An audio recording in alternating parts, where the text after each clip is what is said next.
The first big idea I want to talk about is the importance of remembering that a man's name is to him the sweetest and most important sound in any language. I used to meet people and I was so concerned about all the social pressures and expectations that I would miss the most important part. And that part is when the person tells you his name. I would hear it, but in about 30 seconds I would realize I had no idea what the person's name was. Not only did that make my interactions awkward, but it also made me unable to connect with people on a deeper level. And unless you have some kind of flawless memory, you probably identify with this. So what I started doing was not only focusing on the name more, but using a helpful technique. When the person says, "Hey, my name is Bill," instead of saying, "Nice to meet you," try saying, "Nice to meet you, Bill." You have just repeated his name back to him, and that helps tremendously with actually remembering the person's name.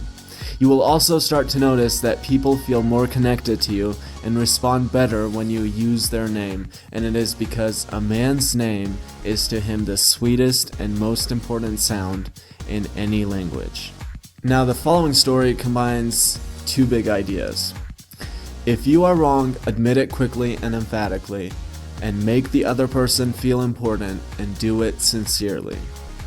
A few years ago, I went out with my friends, and by the end of the night, they were all drunk and I was driving them back. They're all yelling and screaming the whole way, and suddenly they all decide they're hungry and want Taco Bell. So I take the exit on the highway, and I have no idea where I am. It's 3 a.m. in the morning, and I see I'm going the wrong way and need to turn around. All of a sudden, I have to make a split-second decision. I'm about to turn around, but then I see the no turnaround sign. I still turn around. I drive to Taco Bell, and as I approach to order, I see police lights in the rear mirror. The policeman comes up and says, "Hey, how are you doing tonight?" And I said, "I'm doing well, sir. How are you?" He says, "I'm doing well too," and asks me if I know why he pulled me over. Now, in the next second, my social conditioning kicks in. I want to say no. I want to say I didn't know where I was. I want to say it's really late. There are no cars around anyway. I want to say I didn't see the sign. I want to say I'm being responsible and my friends are creating all this chaos in the car and I couldn't think straight. Once that second is up, however, Carnegie's principles kick in and I say, "Yes, sir, I turned even though I saw the no turnaround sign. I panicked and made a poor decision." As I said this, his face changed completely. It looked so confused, like he had never heard anything like this before. After some silence, I said, "I know I made a mistake and I'm willing to face the consequences for it. Thank you for doing your job."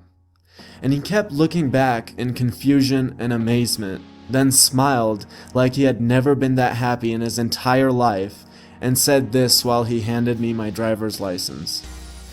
"Thank you for being responsible and taking care of these guys, and I hope you have a good night." Now, some people might hear this and say, "Okay, you admitted you were wrong, good.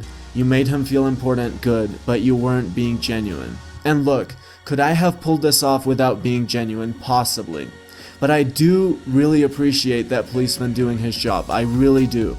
I appreciate him just like I would appreciate him if he pulled over a huge SUV with a bunch of drunk guys in it before they crashed into my girlfriend's car and killed her while she was driving on her way home.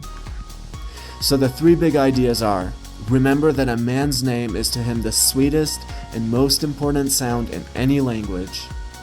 If you are wrong, admit it quickly and emphatically, and make the other person feel important, and do it sincerely.